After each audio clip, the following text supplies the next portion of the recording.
So in recent news, DLC 2 was released for Xbox One and PC players, and sadly, it's not so great. There's mixed reviews on DLC 2 on both Xbox One and PC, but from my point of view and my experience, I don't like it. The zombies is okay, but all the multiplayer maps, I don't know if it's just the people who play it, but there are so many camping spots and so many places where people can just literally head glitch you.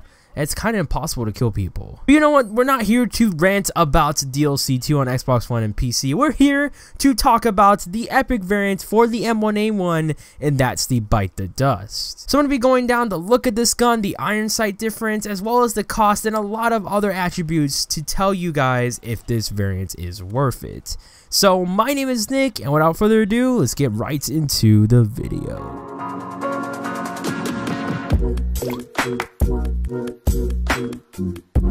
So first off, let's take a look at the M1A1 Bite the Dust, and honestly, it's not a bad looking variant. I really like how it's a elongated version of the M1A1. It's pretty interesting, and I also like the gold and black contrast between those two colors with this variant. Overall, I really like the look of this epic variant. It's nice and it's clean. It's not super clean like a heroic, but it's pretty decent. Now let's compare the iron sights. So this is what the iron sight looks like compared to the normal or the standard M1A1. And as you can see, there's not a big difference at all. Just the middle of the sight, like the area the sight goes through, like aims down.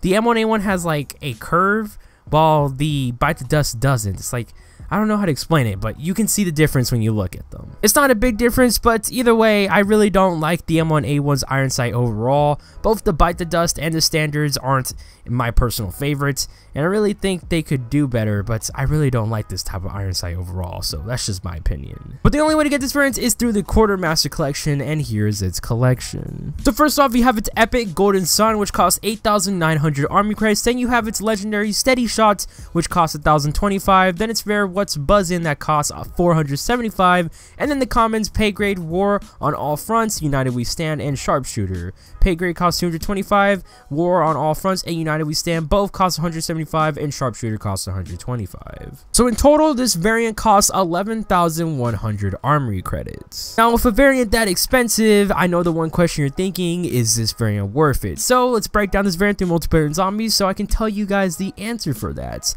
So first off, let's take a look at multiplayer. So it does have a multiplayer perk, and it's 10% extra soldier XP, but that isn't a lot, but you'll see it a little bit in double XP situations. The performance is decent in core and amazing in hardcore. Obviously, it's the M1A1, and for a semi-auto, it's going to perform okay in hardcore, but obviously if you're going against an automatic in hardcore, you most likely will lose the fight, unless you get the first shot. But in core, it's a 50-50. Now the attachments I use for the M1A1 while I'm playing with it in multiplayer is reflex sights, extended mags, rapid fire, and FMJ. Now extended mags, because there's I think 15 shots in a normal M1A1 mag, and that's not a lot for how fast the M1A1 shoots.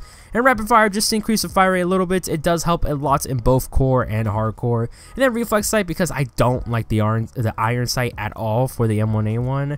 And then FMJ just to help with shooting through walls. Now that's pretty much all I can say for this gun in multiplayer. Now let's go to zombies. So this variant does have a zombies perk, and it's called Center Mass. And what this perk basically does is it increases the damage to the body but decreases headshot damage. Now for performance, the performance for the M1A1 is pretty decent. It can last all the way up to round 10 or 11 from my personal experience without needing a pack-a-punch or a ton of max ammos. But the attachments I use for this gun in zombies is rapid fire, advanced rifling, extended mags, and steady aim. Rapid fire just so I can use this gun for a longer amount of rounds, and advanced rifling just to do some more damage to zombies that are farther away. Extended mags just so I can rely on more shots and not a max ammo, and steady aim just to help with hip firing if needed. So let's combine all the information we have. You have the 10% extra bonus XP and the zombies perk Center Mass, as well as some decent performance in both multiplayer and zombies, but the cost does kind of hurt the variant a little bit.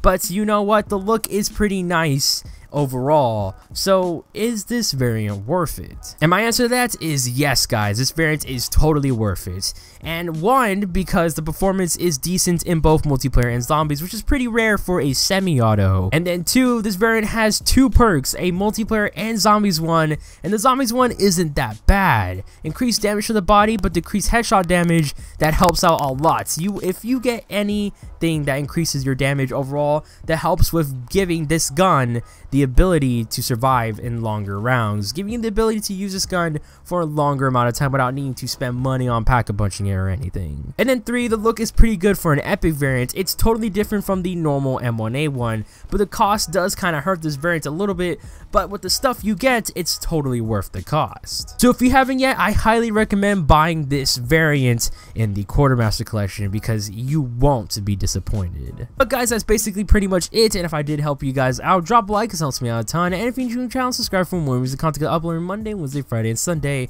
and remember, hit that bell subscribe button so you don't miss an upload, and also follow me on mixer.com/DezNik, where I stream some Battle Royale games from here and there, so check them out. Also, Whip Up Card 2 series playlist right by now, and I'll put it in the description down below. The series playlist is called the Is This Variant Worth It series, and I basically tell you guys if a Quartermaster collection variant or a free one is worth getting or using by going through a lot of details like iron sight difference, the cost, and all that stuff, so I can give you guys the big answer and possibly save you guys some armory credits, or possibly save you guys from a terrible looking or performing free variant that you get from only supply drops or orders. So I highly recommend checking out this playlist after the video. But again, guys, that's basically pretty much it, and I hope you guys have an amazing day. And also comment down below your thoughts on the Bite the Dust. Do you like how it looks?